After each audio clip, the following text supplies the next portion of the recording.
السلام عليكم ورحمة الله وبركاته. أهلا بيكم. حسين الشحات ربنا كرمه وعمل نادي، يعني ربنا كرمه وعمل نادي خاص من النوادي اللي هي بتتأجر بالساعة والكلام ده، كلكم عارفينها. فده صحابه مين بقى؟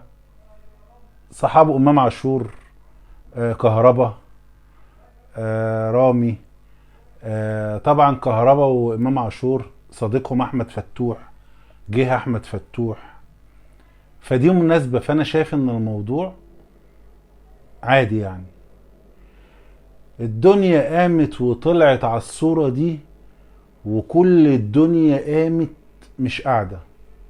اعلام الزمالك، برامج الزمالك، سوشيال ميديا الزمالك، كله الزمالك قايم وهايج وقاعد مش ساكت.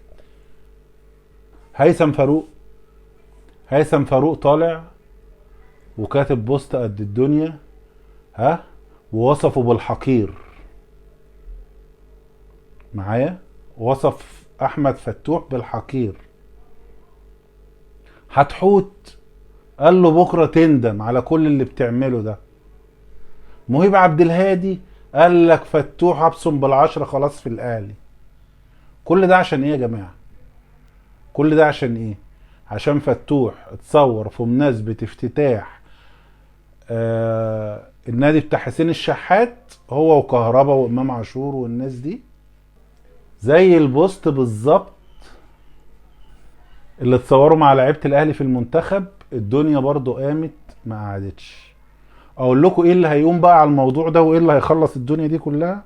اداره نادي الزمالك هتطلع بيان بتجميد احمد فتوح لاخر الموسم، مع ان ده ضد اللائحه. ما ينفعش يوقفوا لحد الموسم، لو وقفوا احمد فتوح ليه حق يفسخ العقد. ارجعوا للائحه هتلاقوا الكلام ده مظبوط. فالموضوع دخل في عك وتصريحات، واللي يقول له يا حقير، واللي يقول له بكره تندم، واللي يقول له مش عارف ايه. طب ما الموضوع في ايديكم يا جماعه. هو فتوح فين دلوقتي؟ سؤال بس، فتوح فين؟ مش في الزمالك؟ ليه مش عايز يجدد؟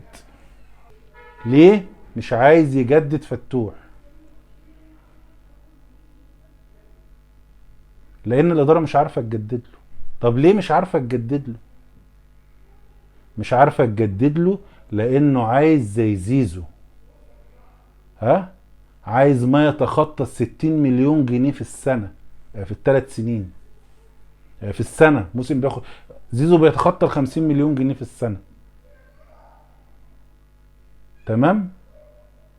هي الاداره السابقه بقى كانت شايفه ان زيزو ضحى لما ما راحش الشباب وما راحش هنا وما راحش هنا، فالناس عملوا له عقد محترم، عقد متحبش كده. فالراجل بيقول لك انا مش اقل من زيزو، انا عايز نفس التعبيشه دي، انا بحب التوابل دي اللي على العقود دي، انا عايز عقد من ده.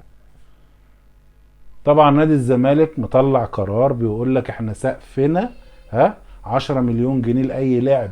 لا، اي لاعب هيجدد 10 مليون جنيه. افلح ان صدق. ده يا ريت يحصل الكلام ده، يا ريت يحصل في الرياضه المصريه كلها، لان في لاعيبه بتاخد فلوس ما تستحقهاش.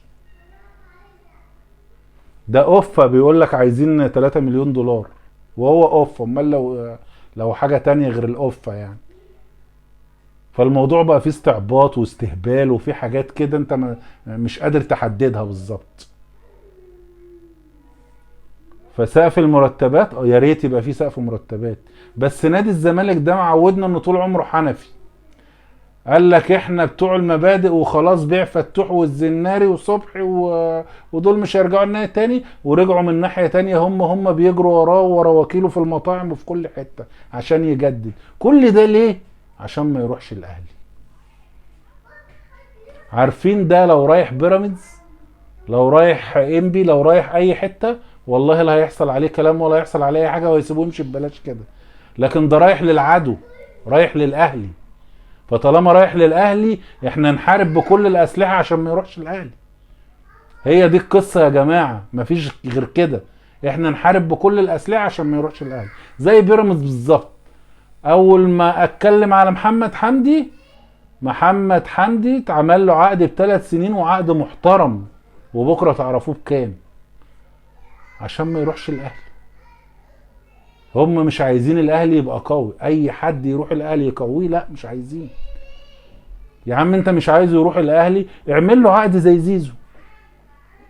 انا واحد اهلاوي، انا عايز فتوح يجي الاهلي، انا نفسي فتوح يجي الاهلي، تمام. انا عندي نقص في الحته دي، الحته دي عندي فيها مشكله بتاعت الشمال دي. انا عايز فتوح يجي الاهلي. انت مش عايز فتوح يجي الاهلي، جدد له، اديله اللي هو عايزه. ما معكش، ما يلزمكش بقى تسكت وتبطلوا النبر بقى وايه وخاين، وبكره تندم يا جميل، وشوف بكره هيحصل فيك ايه. يا جماعه هو الموضوع كلمه ونص. رمضان صبحي لو تفتكروا، اللي ما فيش واحد من الاهل طلع لا قال له انت حقير، ولا طلع قال له انت مش عارف ايه. هي حاجه واحده اللي اتعملت مع رمضان صبحي، الجماهير اللي بقت تهاجمه. لكن مفيش حد اداري طلع شتم رمضان صبحي، مفيش حد اداري طلع قلل من رمضان صبحي. كان كل واحد اداري في الاهلي يطلع يقول لك رمضان صبحي لاعب كبير، لكن خلاص واحنا كده مش محتاجين. بس الاهلي قال له قدامك ساعه يا رمضان، يا تقول لي يا يا لا. ما قالش، قال بيان طلع في ساعتها رمضان خارج حسابات النادي الاهلي. انتوا عاملين زي اللي لا مؤاخذه نفسكوا في ايه ومش عارف ايه، عايزين، مش عايزين فتوح ومش عايزين تسيبوه للاهلي. لو الاهلي خده احنا لا عايزينه، لو الاهلي مش عايزه احنا ممكن نسيبه. احنا كده، اهم حاجه ما يروحش الاهلي. دي قصه فتوح وقصه الصوره اللي طالعه من الصبح وخربت الدنيا، وفي الاخر الاداره هتجمد فتوح، وساعتين وهنشوف الكلام ده. تصريح هيطلع بتجميد فتوح، واخد بالك، وكل الكلام ده هيطلع كده زي ما انتوا شايفين، صورة عادية جدا عملوا منها بوليكة، والاعلام خرب الدنيا، وادارة الزمالك وقفت على حيلها مش قاعدة. واصبر على القرارات اللي هتشوفها كمان شوية. بعد اذنكم يا جماعة لايك وشير، واللي ما اشتركش في القناة يشترك ويفعل زر الجرس. طالع تنبؤات وكلام وحاجات كتير ان الكابتن سيد عبد الحفيظ هيبقى مدير كورة لمنتخب مصر. على فكرة يا جماعة كل القنوات وكل حاجة عمالة تحكي في الموضوع ده، والموضوع ده اصلا فيك من اساسه. اتحاد الكرة نفسه نفى الموضوع ده، قال لك كابتن سيد عبد الحفيظ، اتحاد الكرة اكل الكابتن ولا الاستاذ محمد غرابة وعين مين؟ كابتن سيد عبد الحفيظ. الكلام ده يا جماعة ملوش اساس من الصحة اصلا. وهقول لكم على حاجة، انا راجل اهلاوي، الكابتن سيد عبد الحفيظ ما ينفعش في المنتخب. هتقول لي يا عم ايه ازاي الكلام اللي انت بتقوله ده؟ هقول لكم والله ما ينفع في المنتخب. ليه ما ينفعش في المنتخب؟ لان سيد عبد الحفيظ راجل محترم، راجل سيف في قراراته، راجل دغري. اللي هيمشيه على محمد هاني هيمشيه على محمد صلاح، فهو مش هينفع معاهم يا جماعة. هم عايزين حد مرن يتعوج كده معاهم، يعوجوه كده، يتعوج كده، يتعدل وكده عادي. لكن سيد عبد الحفيظ لا يا باشا، سيد عبد الحفيظ سيف، فمش هينفع مع المنتخب. انا بقول لكم سيد عبد الحفيظ ما ينفعش في المنتخب. مش ما ينفعش لانه ما يقدرش. كابتن سيد عبد الحفيظ يمشي المنتخب ده زي الساعة، لكن ما ينفعش لانه ما يسمحش باللعب اللي بيتلعب في المنتخب، ما يسمحش بالتهريج وقلة الادب اللي بتحصل في المنتخب. سيد عبد الحفيظ ما ينفعش. ولو الاتحاد وافق وطلب من سيد عبد الحفيظ، هو نفسه مش هيوافق، ما يوافقش. لان النادي الاهلي نادي قيم ومبادئ، وهو بيشتغل على هذا الاساس. ولما بياخد القرار بيبقى عارف ان من عم حارس لرئيس النادي الكابتن محمود الخطيب محدش هيناقشه في قراره، لانه القرار المظبوط. لكن في المنتخب تاخد قرار تلاقي حزومه طالع، اصل لاعبي الزمالك دي يروحوا بس يلعبوا ماتش جيبوتي كده، اصل الونش ومش عارف يروحوا بس وتلاقي التعريض والكوسه والدنيا شغاله وبايظه. لكن سيد الحفيظ مش هيعرف يعمل الكلام ده في المنتخب، ما يعرفش وما ينفعش. وهو ما اشتغلش من المبدأ ده وما ترباش على المبدأ ده. فبالنص كده سيد عبد الحفيظ ما ينفعش في المنتخب، لان المنتخب ماشي بالمحبة، ماشي بالواسطة، ماشي برأي صلاح. نلاعب ده صلاح ولا ما نلاعبوش، نمشي ده ولا نجيبه، انت ايه رأيك؟